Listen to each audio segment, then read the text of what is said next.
The underestimated speciest bridge of the Zephyrian dreadnought Eternal Dominion hummed with quiet efficiency as Admiral Kextar reviewed the intelligence reports. From the third spiral arm, his scaled features twisted into what humans might recognize as contempt, though the expression looking far more intimidating on his reptilian face. "You're telling me these creatures have been broadcasting their location across the galaxy for centuries?" Kextar's voice carried the authority of someone who had conquered 17 star systems. His subordinates shifted nervously around the command center, their own scaled hides reflecting the blue glow of the tactical displays. Commander Vexlin nodded, her claws clicking against the datapad. "Yes, Admiral, they call themselves humans, and they've been sending signals into space without any regard for who might be listening. Their homeworld, Earth, appears to be rich in resources and strategically positioned near several hyperspace routes." Kextar rose from his command throne, towering over his crew. The Zephyrians were an imposing species, evolved from predatory reptiles on a high-gravity world. Their society valued strength, cunning, and technological superiority above all else. They had built their empire by crushing weaker civilizations, and Earth looked like another easy conquest. "Show me their military capabilities," Kextar commanded. The main screen flickered to life, displaying grainy images of human spacecraft. The Admiral's eyes widened slightly, then narrowed with amusement. The vessels looked like primitive metal constructs, barely more advanced than the chemical-powered rockets his own species had abandoned millennia ago. "These are their warships?" Kextar asked, his voice dripping with disbelief. "Their most advanced vessels, sir," Vexlin confirmed. "They use chemical propulsion, nuclear weapons, and basic energy shields. Our scouts estimate their entire fleet couldn't damage a single one of our destroyers." Laughter erupted across the bridge, a harsh sound that would terrify most species. These humans were even more pathetic than the Kratari, who had at least possessed adequate defensive capabilities before their conquest. Meanwhile, in the Sol system, Captain Marcus Stone stood in the observation deck of Earth's orbital defense station, watching the blue marble of his homeworld rotate slowly below. His weathered face showed the wisdom of someone who had seen both the beauty and the brutality of space. Unknown to him, alien eyes were already studying his species, preparing for invasion. Dr. Elena Vasquez joined him at the viewport, her dark hair catching the reflected light from Earth's surface. She was one of humanity's leading xenobiologists, though her expertise had been purely theoretical until now. "The deep space monitoring stations are picking up some unusual signals," she said quietly. "Long-range sensors suggest we might not be alone anymore." Marcus turned to face her, noting the mixture of excitement and concern in her expression. Elena had always believed that first contact would be peaceful, a meeting of minds across the cosmos. She had spent years preparing humanity's first diplomatic protocols, crafting messages of peace and cooperation. "What kind of signals?" Marcus asked, though something in his gut already suggested this wouldn't be the friendly encounter Elena had hoped for. "Military communications, ship-to-ship traffic, tactical assessments," Elena replied, her voice growing quieter with each word. "Marcus, I think they're studying us, and based on the transmission patterns, they're not planning a welcome party light years away." Admiral Kextar was already planning his victory celebration. The conquest of Earth would barely qualify as a training exercise for his junior officers. These humans would learn their place in the galactic hierarchy quickly enough.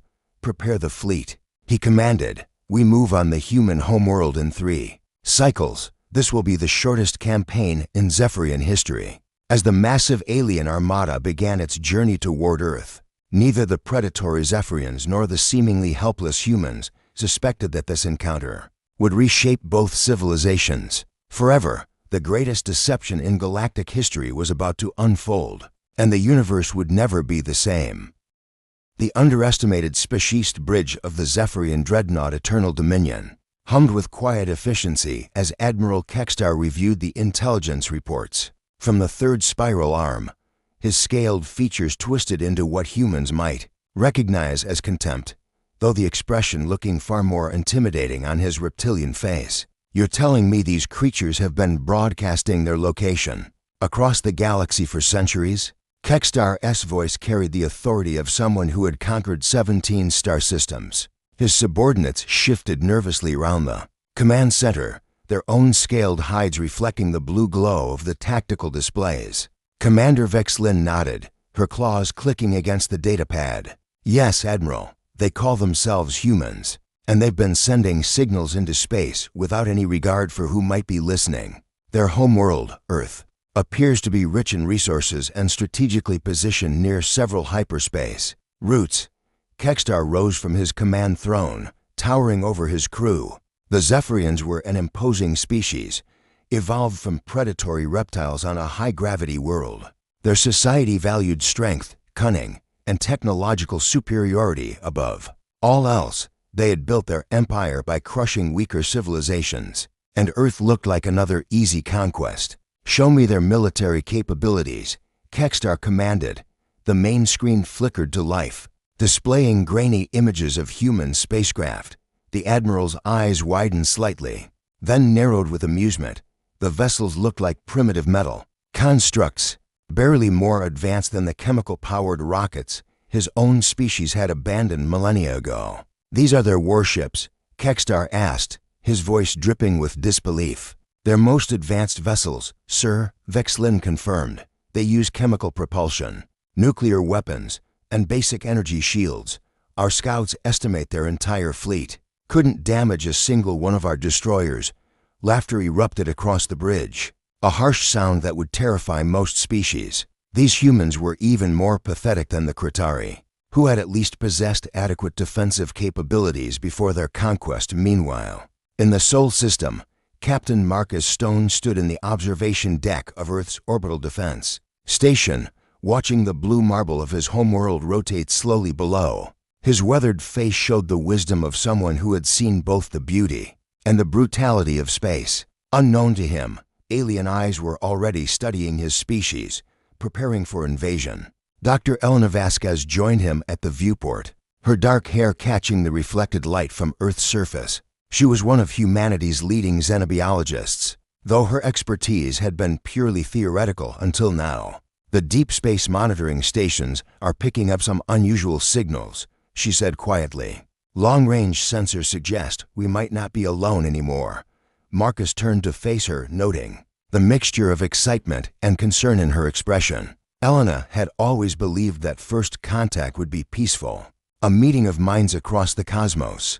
She had spent years preparing humanity's first diplomatic protocols, crafting messages of peace and cooperation.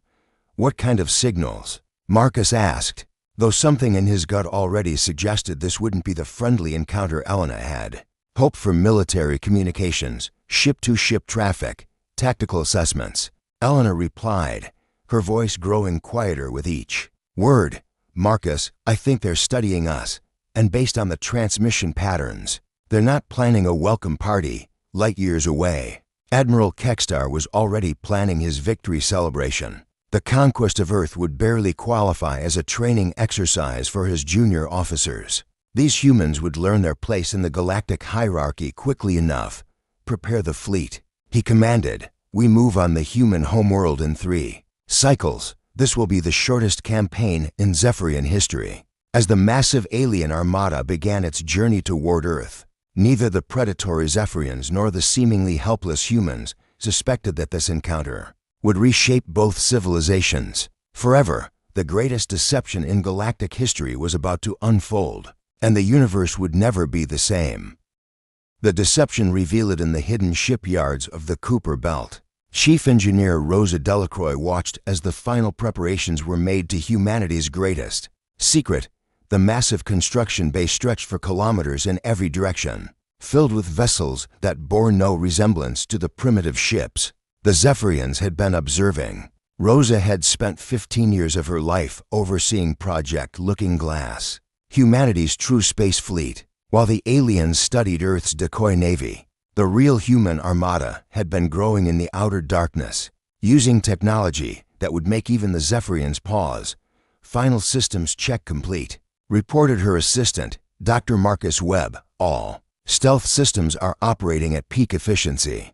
The quantum cloaking fields are stable across the entire fleet. Rosa nodded, her weathered hands steady despite the magnitude of what they were about to unleash. She had worked alongside the brightest minds in human science to create these ships, reverse engineering technology from ancient artifacts found in the asteroid belt decades ago. The Zephyrians weren't the first advanced species to visit this corner of the galaxy. "How many ships are ready for deployment?" she asked. "437 combat vessels," Marcus replied, "plus support craft, supply ships, and the mobile shipyards. It's the largest fleet humanity has ever assembled on Earth." Captain Marcus Stone received the coded transmission. He had been waiting for his entire career. The message was simple, but carried the weight of humanity's survival. "The wolves are ready to hunt." Marcus allowed himself a grim smile as he turned to Lieutenant Jake Morrison. "Signal all ships in the public fleet. We're moving to intercept the Zephyrian advance force. Make sure our movements look desperate but determined." Jake frowned. "Sir, with respect, shouldn't we be coordinating with the hidden fleet? Our ships won't last 5 minutes against their firepower." "That's exactly what we want them to think," Marcus replied. "Jake, what you're about to see is the most elaborate military deception in human history. We're going to let them think they're winning right up until the moment we spring the trap." Meanwhile, aboard the Eternal Dominion, General Kethmer was reviewing tactical data with growing satisfaction. The human fleet was moving into formation exactly as predicted, their primitive vessels arranging themselves in a defensive pattern that any military academy student could defeat. "They're actually going to fight us," he marveled to Admiral Kekstar. "These creatures are either incredibly brave or incredibly stupid." Kekstar studied the tactical display with predatory interest. "Perhaps both. No matter. This will serve as excellent training for our younger officers. Commander Nixara, you will lead the first wave. Consider this your graduation exercise." Nixara felt a surge of excitement. Commanding her first orbital bombardment would cement her position among the fleet's elite officers. "What rules of engagement, Admiral?" "Disable their ships but leave them functional. I want prisoners for the slave markets. A species this stubborn might fetch good prices if properly broken." Light years away, Captain Dmitry Volkov of the Shadow Fleet received his orders aboard the stealth destroyer Silent Thunder. Dmitry was a veteran of humanity's secret wars. Conflicts fought in the outer system against automated alien probes and the occasional scout ship. The Zephyrians had no idea they were walking into the hunting ground of humanity's apex predators. "All stealth ships, maintain quantum silence," he transmitted on heavily encrypted channels. "Wait for the signal. Let them commit to their attack before we reveal ourselves." The first engagement began exactly as the Zephyrians expected. Earth's visible fleet opened fire with chemical missiles and primitive energy weapons that barely registered on the alien shields. The human ships were clearly outclassed, their desperate maneuvers failing to evade the superior Zephyrian weapons. Commander Nixara watched with professional appreciation as her squadron systematically disabled the human vessels. "Target their engines and weapons systems," she ordered. "Leave life support intact." The N's Defiance took a direct hit, its hull breaching as atmosphere vented into space. Captain Marcus Stone felt the ship shudder around him, emergency klaxons blaring as his crew fought to maintain minimal systems. "Hull breach on decks for through 7, reported his damage control officer. "We're losing power to the main engines. Keep firing," Marcus ordered, playing his part perfectly. "Make them work for it." Dr. Elena Vasquez was aboard the medical frigate Hippocrates, tending to wounded crew members evacuated from the damaged ships. Through the viewport, she could see the Zephyrian fleet advancing with methodical precision, their massive vessels dwarfing humanity's defenders.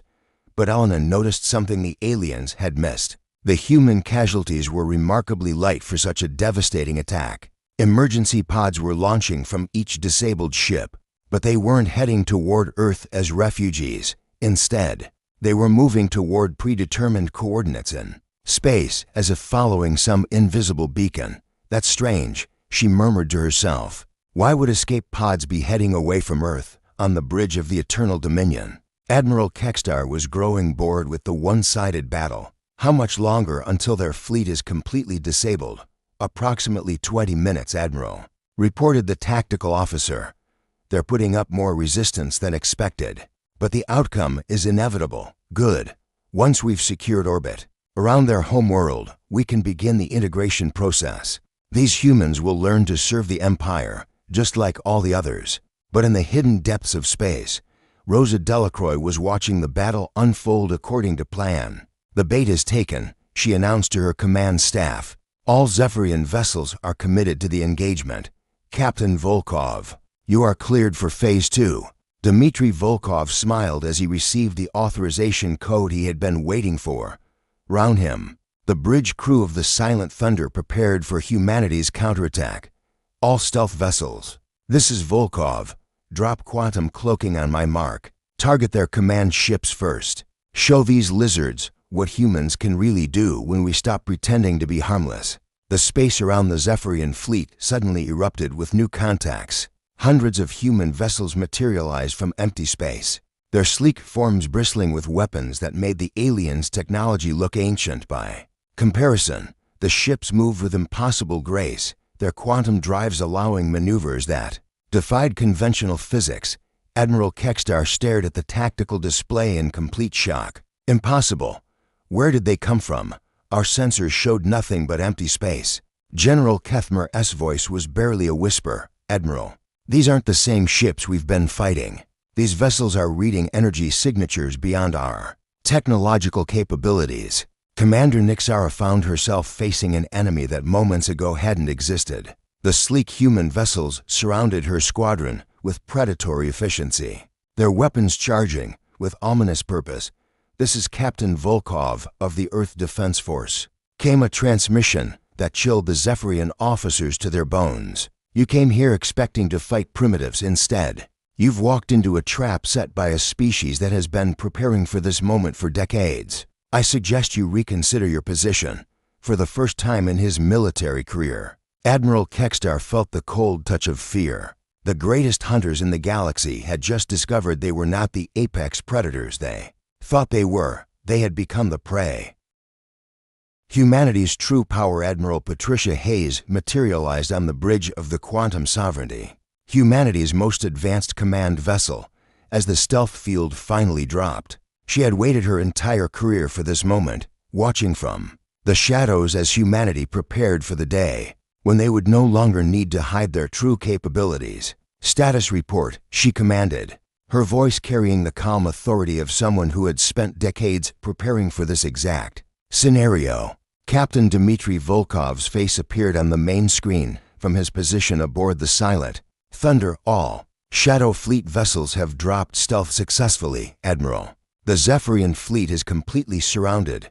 They appear to be in a state of shock. Patricia allowed herself a moment of satisfaction as she studied the tactical display. 437 human warships now surrounded the alien invaders, their quantum-enhanced hulls gleaming with an otherworldly beauty that made the Zephyrian vessels look like crude metal sculptures. Dr. Bergman, what's the status on our new weapon systems? She asked. Dr. Anton Bergman, humanity's leading quantum physicist, consulted his readings with barely contained excitement. All quantum displacement cannons are fully charged, Admiral. The singularity torpedoes are ready for deployment, and the neural disruptor rays are operating at peak efficiency.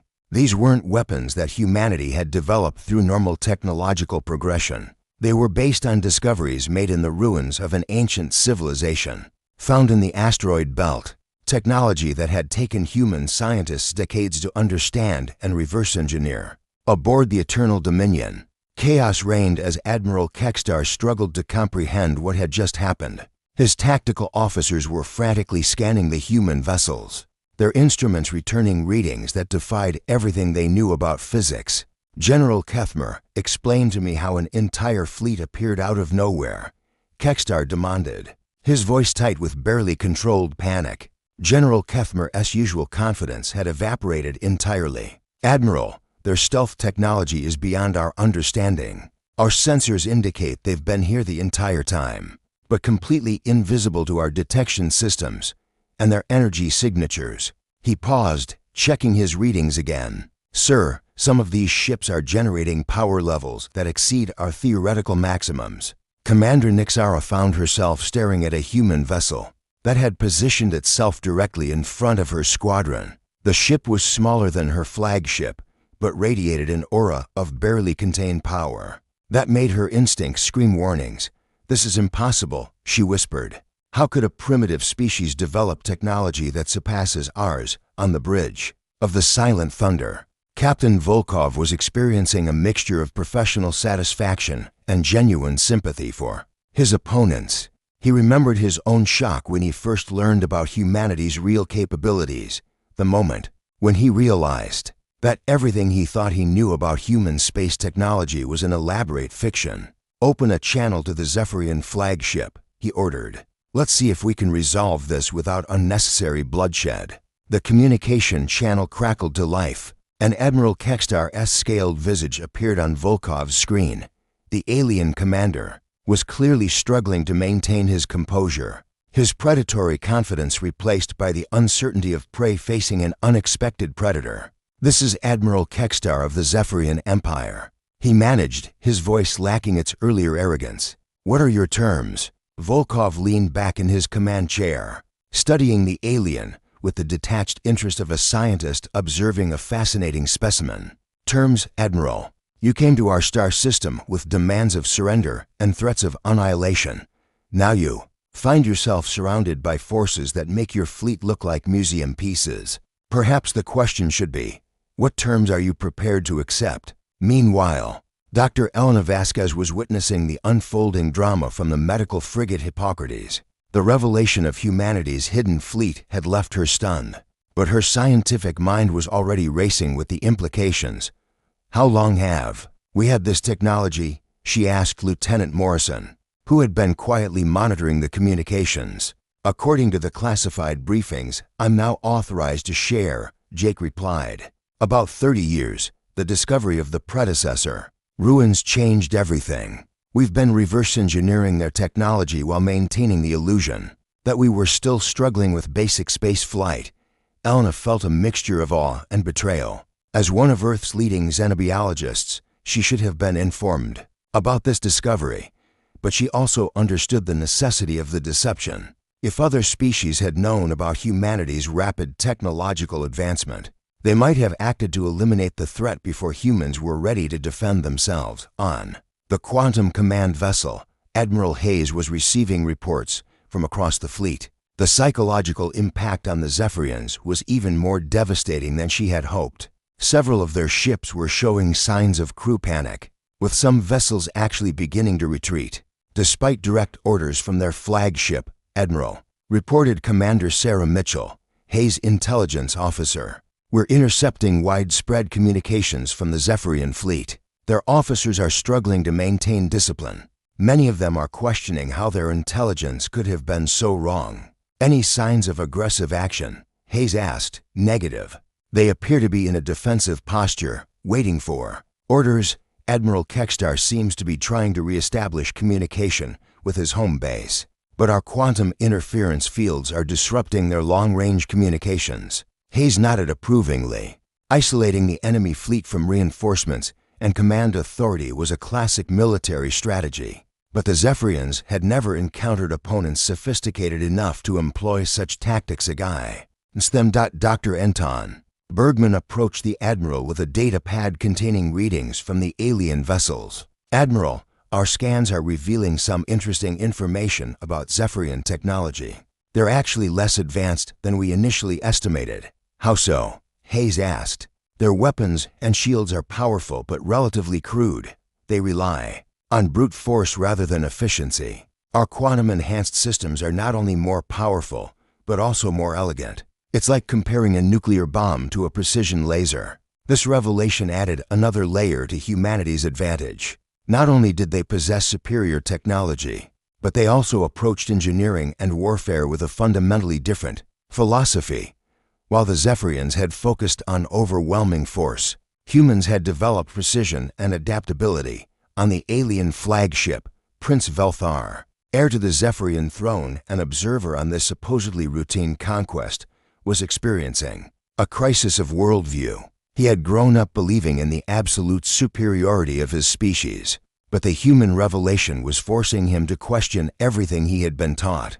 Father always said that power comes from strength, he murmured to himself, watching the human ships maneuver with impossible grace around his fleet. But these humans have achieved power through deception and intelligence.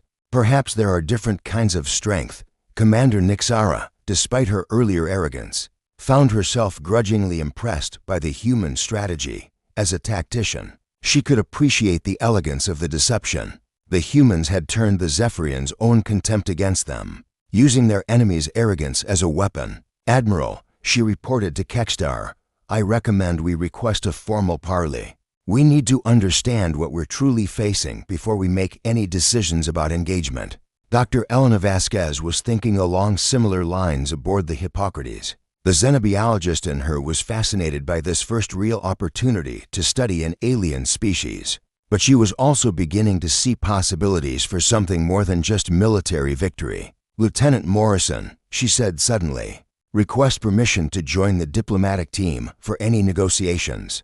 I think there might be an opportunity here for something unprecedented. What do you mean, Doctor? Jake asked. The Zephyrians came here expecting to conquer primitives. Instead, they've discovered that humans are potentially the most advanced species they've ever encountered. That kind of shock could open their minds to possibilities they've never considered. We might be able to turn enemies into allies. As the two fleets faced each other across the void, each side was beginning to understand that this encounter would change both civilizations forever. The Zephyrians were learning that strength came in many forms, while humanity was discovering that sometimes the greatest victory was not in crushing your enemies, but in earning their respect. Admiral Hayes smiled as she watched the alien fleet, maintaining its defensive position. Phase 1 of humanity's grand strategy was complete. Now came the real challenge, turning a potential genocide into the foundation for a new kind of galactic civilization. From enemies to allies, 6 months after the confrontation that changed everything, President Maria Santos stood on the observation deck of the newly constructed Terra station, watching as human and Zephyrian ships worked together to construct the galaxy's first joint research facility. The sight still amazed her. These former enemies now collaborating on projects that would benefit both civilizations. Dr. Elena Vasquez approached from behind, her relationship with Commander Nixara having blossomed into something neither species had thought possible. The xenobiologist had spent countless hours learning about Zephyrian culture, while Nixara had become fascinated by human emotional complexity and creativity. The Neural Interface Project is making remarkable progress, Elena reported, her eyes bright with scientific excitement. Nixara's people are teaching us their telepathic techniques, while we're showing them how human intuitive thinking can enhance their logical processes. The romance between Elena and Nixara had been unexpected but profound. Despite their vastly different biologies, they had discovered that intellectual and emotional connections transcended physical form. Their relationship had become a symbol of what was possible between their species.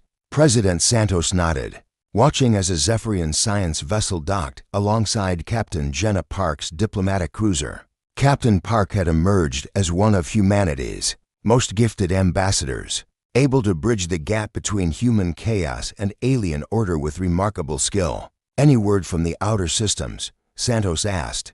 That's the most interesting development. Elena replied. The Andromedans have made contact. They're interested in the human-Zephyrian alliance, particularly our joint approach to solving dimensional mathematics. The Andromedans were the mysterious threat that had originally prompted the Zephyrian expansion.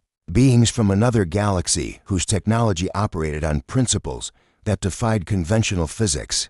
They had been probing the edges of known space for decades, and their arrival had been inevitable. But instead of the conquest the Zephyrians had feared, the Andromedans had come seeking partnership. They had observed the unique collaboration between humans and Zephyrians, and were intrigued by the possibilities it represented. Admiral Patricia Hayes joined them on the observation deck, her expression mixing satisfaction with concern. The joint fleet exercises are going better than expected. Zephyrian strategic thinking combined with human adaptability is creating tactical approaches neither species could have developed alone.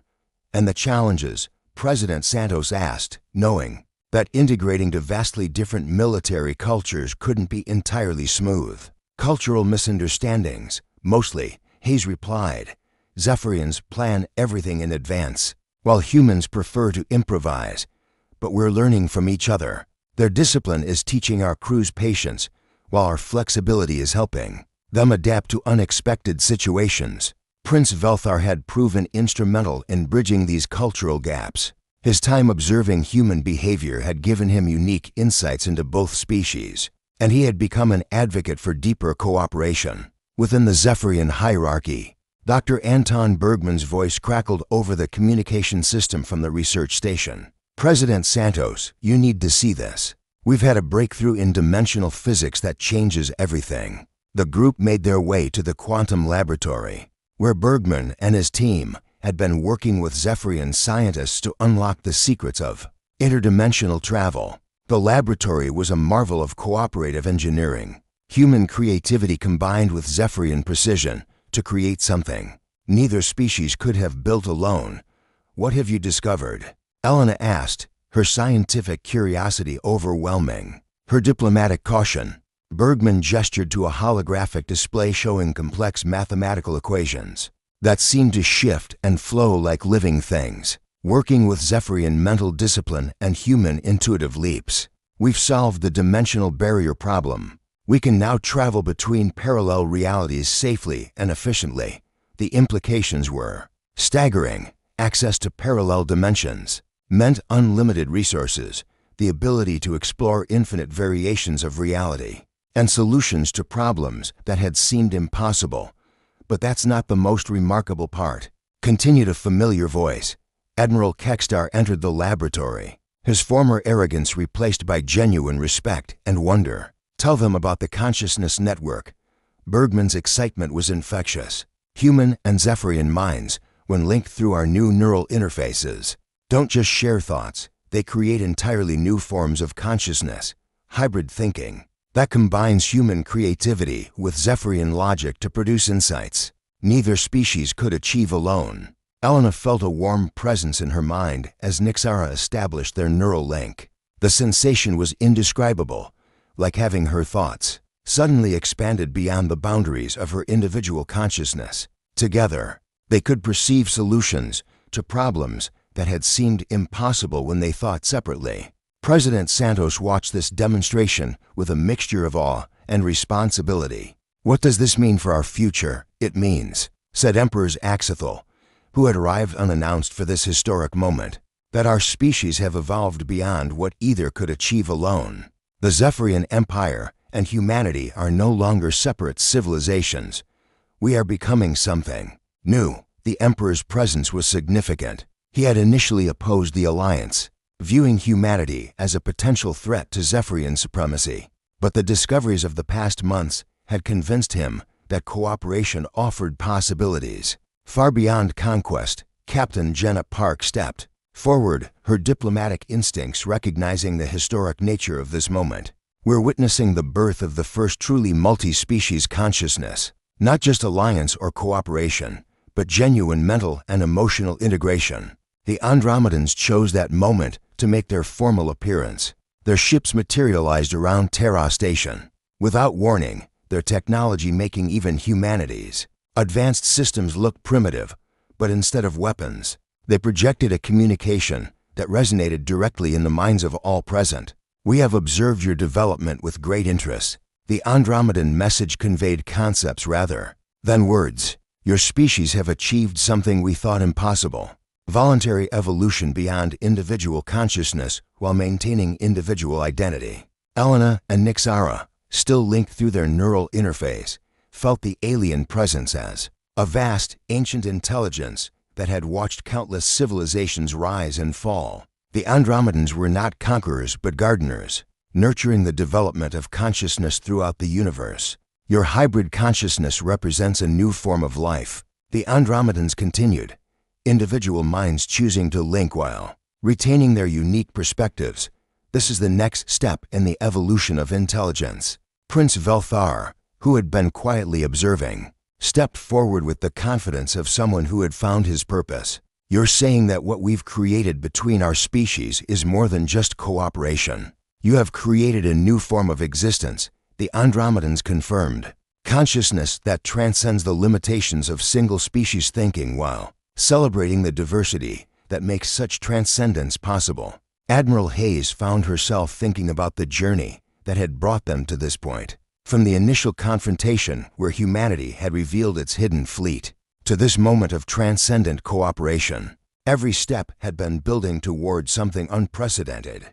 The mockery has indeed become reverence, Emperor Zaxithel said, quietly, his words carrying the weight of profound transformation. We came to your star system believing ourselves superior, only to discover that true superiority comes not from dominance, but from unity. As the ceremony concluded and the various species began planning their shared future, Elena and Nixara remained linked through their neural interface. Their love having become the foundation for an entirely new form of existence, they were no longer just human and Zephyrian, but something greater, proof that consciousness, like love, knew no boundaries. The universe had changed forever, not through conquest or domination, but through the simple recognition that different forms of consciousness, when combined with respect and understanding, could create something beautiful beyond imagination.